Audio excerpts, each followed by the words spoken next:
I knew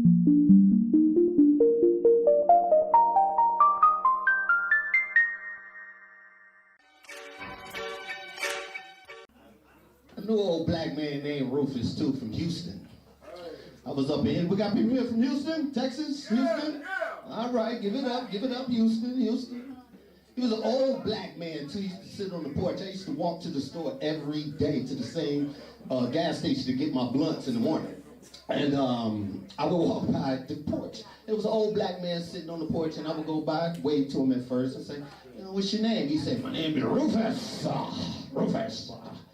So one day, this really just, I don't know if this shit is funny or not, but one time he tripped me out. I walked by, I was waiting for the bus, and I asked him, he was about maybe 80, 85 years old. He wore overalls. He was an old, dark-skinned man, had a straw hat on. He used to chew a straw and just rocking the rocking chair like this all day.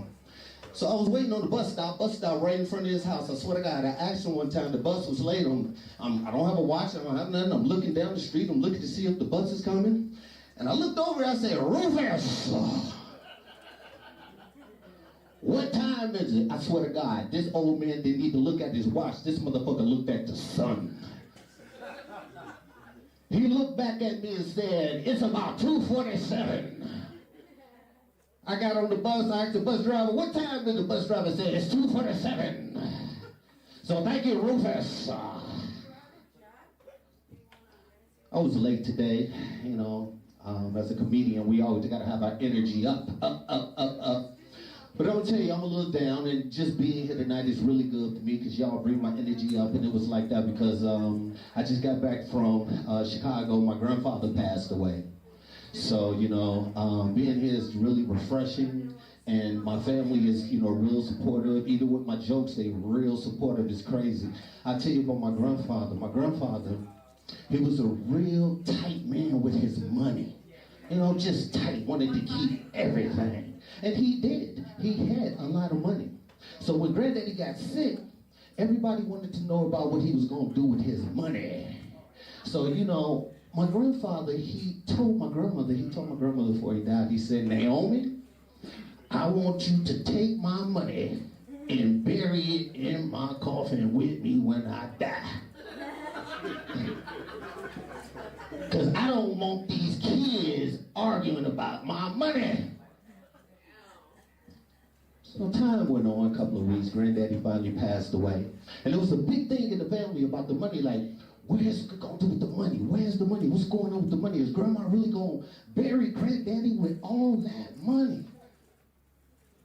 So we had the funeral a couple of days ago. Granddaddy was in his coffin. I looked at my sister.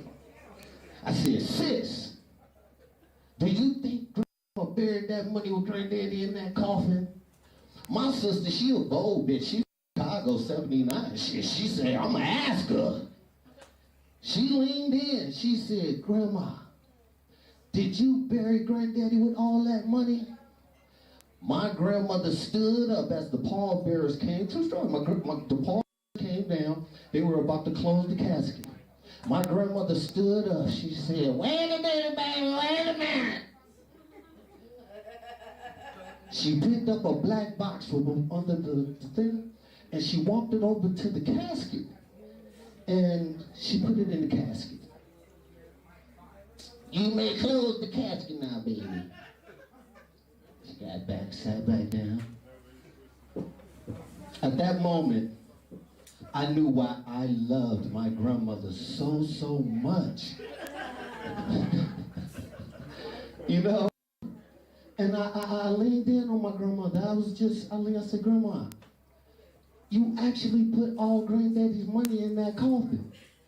My grandmother looked back at me. She said, baby, for 49 years I was married to your grandfather. I have done everything he has asked me to do in 49 years. I said, so Grandmama, the honorable thing was putting that money in there. She said, you bet I did, baby. I took all your Granddaddy's money down to the bank and I opened an account. And I wrote his ass a check. And I put it in his goddamn coffin. Now, so if that son of a bitch can cash that check, have his money.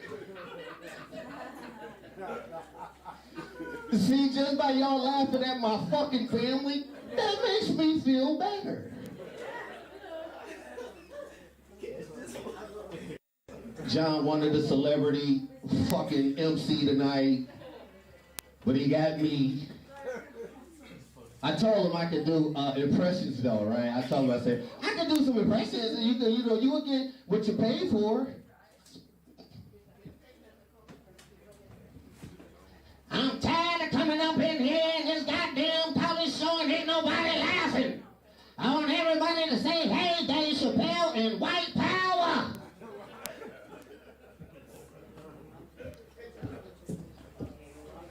Dave Chappelle. What the fuck? Shit. Just got married. Y'all should be clapping for that shit. Well, I'm engaged. Fucking engaged. Y'all know what that shit means. Shit, yeah, man, tell me about it. Shit. Fucking marriage, man. I was gonna get married and I went over to my brother's house. I asked my brother, I said, I'm about to get married in a month. What do you think I should do in order for this marriage to work? What should I do to protect myself? My dumbass brother looked at me. He said, if I was you, I would take all your shit and put it in my name. You know, just in case the shit don't work out, at least you still have your shit. Now his dumbass divorced and his wife's got half my shit. She's fucked up.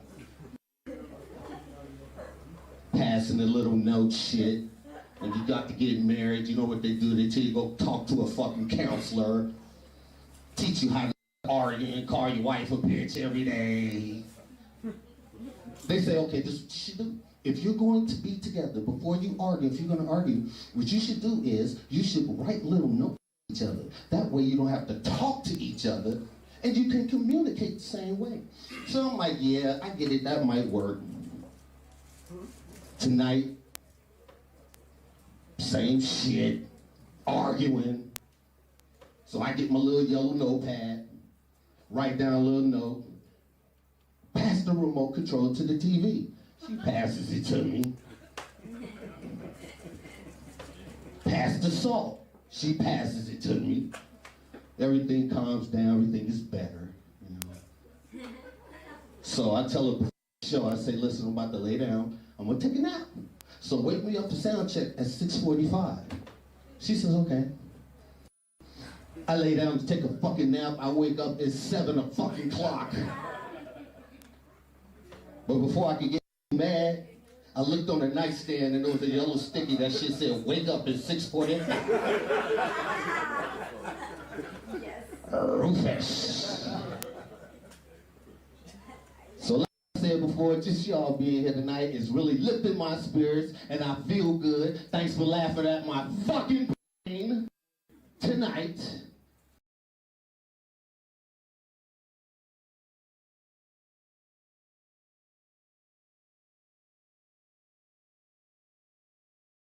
I about the Spurs joke. Ching ching, ching ching.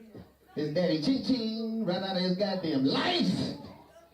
Shit, I feel that shit. I was 13 before my mama told me my stepdaddy was my real daddy. Shit, that was some bullshit. Waiting on the porch of his dumb ass every weekend and he in there watching Sanford & Sons. Some bullshit. Y'all still laughing at my fucking pain. How you doing? Yeah, how you doing? Good, how you doing, my brother? Y'all on the first date, you married? What's the status here? What's going on? So, wait a minute, say it again? Oh shit, the fuck on. I gotta get the fuck close on him. What did you say? I'm gonna ask you the goddamn question again before you get no pussy tonight. Is this your girlfriend? Oh shit! 702. 372 3123. Motherfucker. I only say that because you know what? I only say that because women are some of the biggest pimps out here. That's the only reason I say that. I'm telling you, man, y'all pimps, y'all ain't no pimps. These women is pimps. Okay, I'm gonna explain. I'm gonna tell you what. I'm just gonna use a quick scenario.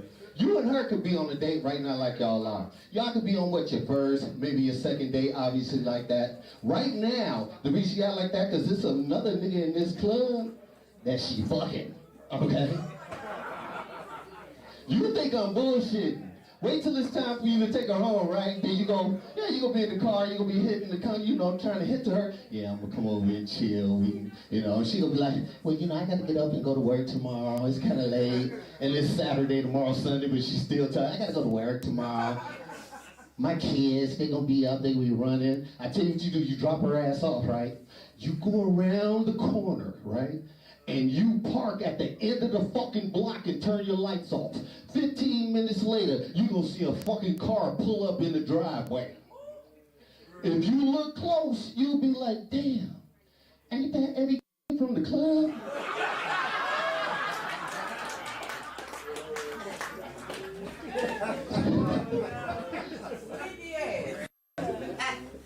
Brother, I'm gonna tell you, I'm sorry, I'm gonna tell you like this. This is how, because, see, what they do is they have their main guy, that's they man, this the nigga with the job, the 401k, you know, pay a bill and shit, and then she got her dick on the side, okay? Now, I'm gonna help you to distinguish which the fuck one you are right now, okay? So now, if you just get through, what's your name again? I'm sorry, what's your name? Joelle? Joelle, if you just get through having sex with her, right? And you get through having sex, and you know, pillow talk, and you roll over and you look at her, you be like, baby, brother sure is hungry. And she go in there and cook your ass a microwave hot pocket, and that motherfucker's still cold in the middle. You her boyfriend. But if you just get through having sex with a Joelle, and you put it down, and you look over at her and say, whoo, brother sure is hungry. And she take her ass in the kitchen and bring you back some turkey, some dressing, some macaroni, some potato salad, and the last slice of Miss Baker's pie from the church saying, nigga, you her dick on the side.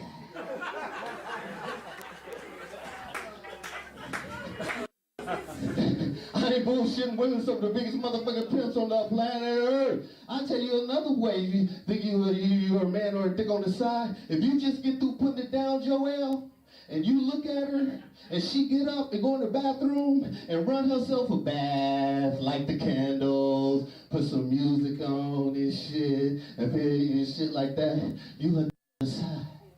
But if you look at her and she go in the bathroom and bring your ass out a lukewarm towel to wipe your shit off with, and you just doing that shit on the goddamn nightstand and shit, some bullshit. I even brought her kids McDonald's, it's bullshit. You her fucking man.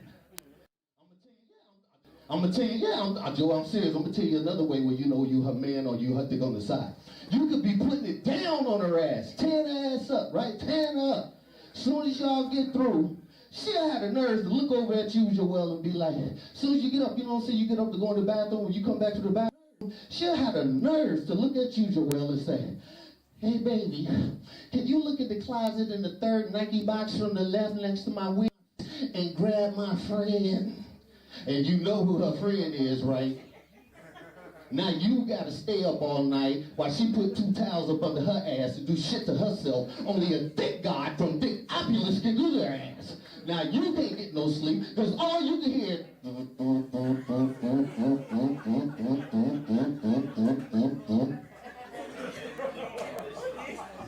and she's fucking with you, change your speed. I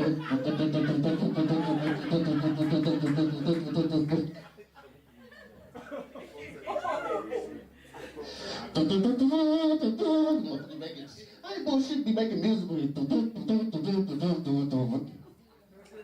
And then gonna have the nerve at the moment of climax. And then what the start? She started off slow.